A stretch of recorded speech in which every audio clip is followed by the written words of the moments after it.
Gawin ko tapos mag-inarte ako doon, magpabebe ako, hindi mas lalong maraming nainis sa akin.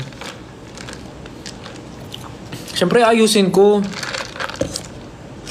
Pakantayin ka ba naman nung mga lodi cakes mo eh. Hindi mo ba gagalingan? Siyempre gagalingan mo dapat. Ay, gusto niyo ba ng story time? Actually, nung lumapit sa akin si Julie noon, ang nasa mindset ko, sasayaw lang ako ng 8-8. Pero sa gilid ko, inaabot na ako ng mic. Tapos parang ang tagal nun. Sobrang tagal bago ibigay sa akin yung mic. Kasi ayaw ko talagang kunin. Kasi ang nasa isip ko, ang nasa mindset ko nun, sasayaw lang ako ng 8-8. Kaya nga sabi ko kay Julie nun, kakantahan mo ba ako? Parang kakanta ka ba? Sasayaw ako. Kaya lang sabi ni Julie, ako daw bahala. Di nung nasa isip ko, sasayaw ako. Inaabot yung mic. So, ano pong magagawa ko? Di ba? Hindi ko nang control yung sitwasyon. Yeah, I know. I don't need to explain. Pero nag-story time lang ako. Kasi sobrang epic talaga nung moment na yun. Tapos kasi, nung time na yun, nung sinabi nila na bababa sila sa stage, hindi ko iniisip na lalapit sa akin.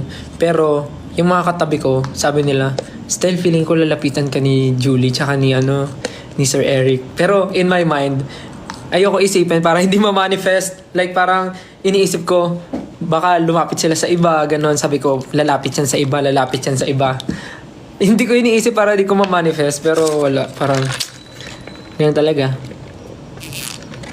Pero, don't get me wrong, sobrang surreal nung feeling na yun na nanonood ka lang kasi ng concert din yung mga tinitingala mo na artist, bigla kang lalapitan tapos aabutan ka ng mic or magbabanter with them tapos parang parang never in my dreams naman na parang magkaroon ng ganong moment kasi nangyayari yun sa mga concert yung mga fans yung ginaganon tapos biglang sa isang iglap ako na yung nakaranas. Biglang pinakanta ng artist during concert, so wala, nakakatuwa. And natuwa rin ako sa reaction ng mga tao kasi supportive sila. But yeah, ayun lang, nag-story time lang ako. Pero nung tungkol dun nga sa mga kung anong nababasa niya sa social media, especially sa X, huwag niyo nang isipin yun kasi hindi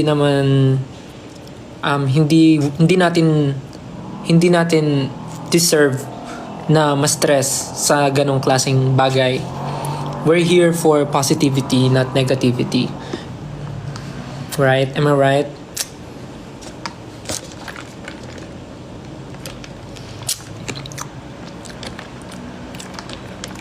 Move on na tayo.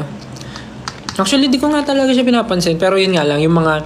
Alam ko naman kasi na grabe yung love and support nyo. Kaya gusto ko lang din i-clear para at least matapos na yung masamang tinapay kung meron man sa inyo.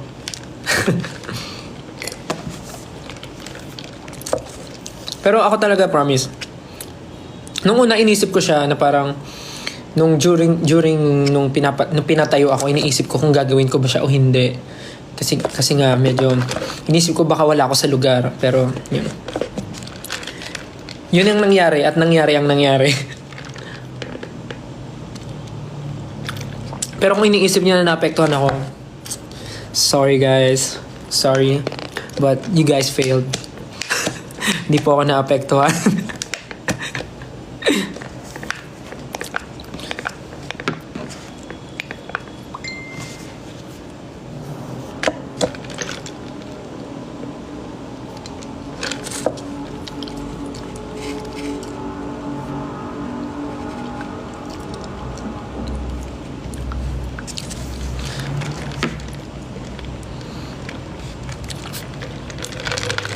Sabi nga nila, diba, choose your battles. Feeling ko naman wala naman dapat tayong... Actually, wala naman battle. Battle of the bands.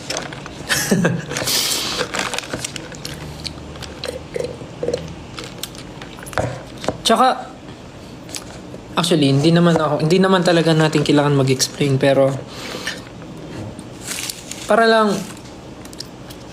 Kasi iniisip ko lang kayo na baka iniisip nyo masyado na naapektuhan ako, pero wala po talaga. Don't worry guys, I got you.